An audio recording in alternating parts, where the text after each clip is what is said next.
Kesultanan Aceh Darussalam. Bagian 4. Snokhugroye, musang berbulu domba. Memasuki abad ke-19, dua kekuatan Eropa bercokol di Nusantara, yaitu Inggris dan Belanda. Inggris berhasil mendapatkan izin dari Kesultanan Johor untuk membuka Tumasik sebagai pelabuhan bebas. Tumasik kemudian disebut dengan nama Singapura. Belanda merasa keberatan dengan pembukaan Tumasik karena menganggap Inggris mencampuri kekuasaannya. Ketika itu, Inggris di Nusantara dipimpin oleh Thomas Stamford Raffles yang berkedudukan di Bengkulu.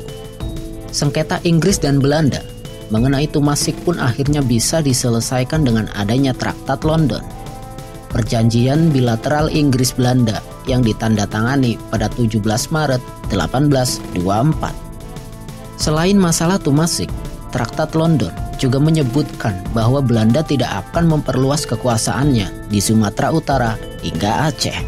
Inggris menyebutkan bahwa Kesultanan Aceh berada dalam protektorat Kerajaan Inggris Raya.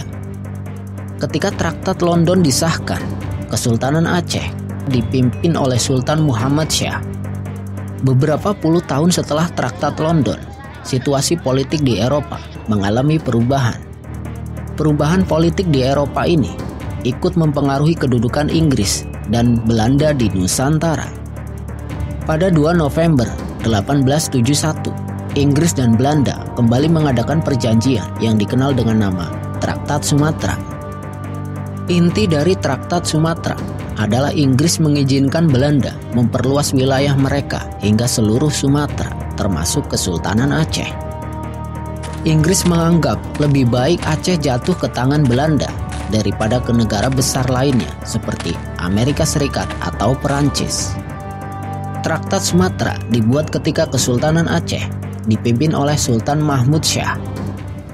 Pagi hari 27 Maret 1873, Citadel Van Antwerp menembakkan meriamnya ke sebuah benteng di pelabuhan Aceh. Tembakan dari kapal perang Belanda itu segera berbalas tembakan dari benteng di tepi pantai itu. Hari itu, di masa pemerintahan Gubernur Jenderal James Loudon, pemerintah kolonial Hindia Belanda telah memulai aksi agresinya terhadap Kesultanan Aceh. Pasukan Belanda yang dipimpin Mayor Jenderal Kohler berhasil merangsek masuk hingga Kutaraja. Perlawanan sengit dari pasukan Aceh terjadi di depan Masjid Baitur Rahman. Bukan pekerjaan mudah bagi Belanda. Pada 14 April, Kohler dan ratusan anak buahnya harus meregang nyawa di tempat itu. Van Dalen, wakil Mayor Jenderal Kohler, segera menyelamatkan anak buahnya yang tersisa. Mereka mundur ke pantai dan selanjutnya dievakuasi melalui kapal-kapal perang Belanda.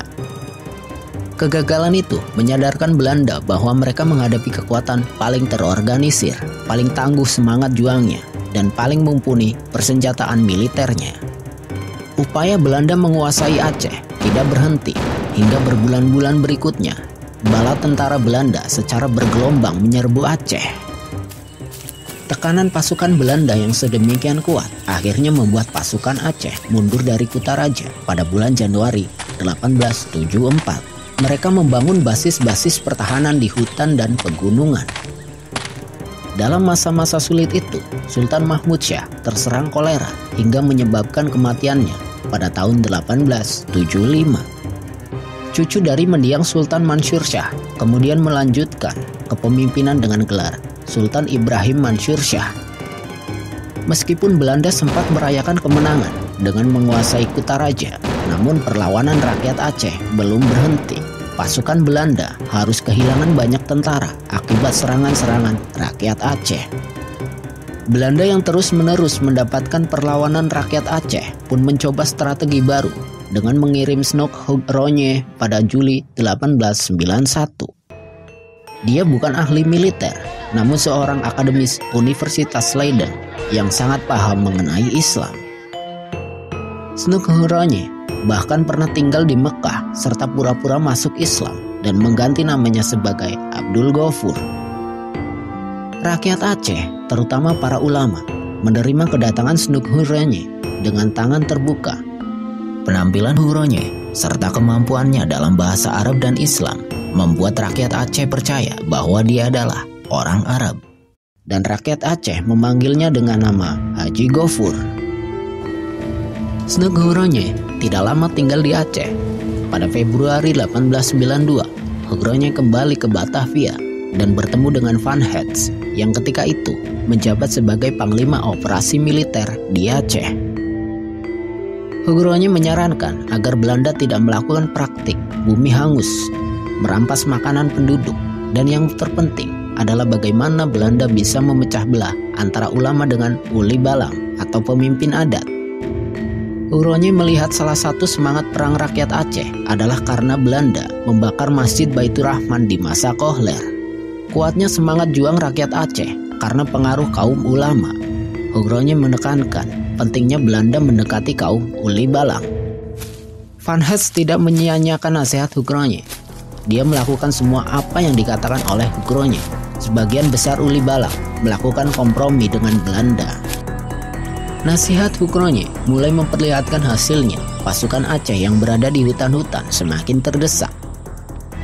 Pada tahun 1903, Sultan Mansur Shah akhirnya menyerah setelah bertahun-tahun memimpin perlawanan. Menyerahnya Sultan Mansur Shah ini menandai berakhirnya era Kesultanan Aceh yang sempat menjadi kekuatan besar di perairan Selat Malaka. Jatuhnya Kesultanan Aceh serta menyerahnya Sultan Mansur Shah tidak membuat perjuangan rakyat terhenti. Perlawanan rakyat terus berlangsung.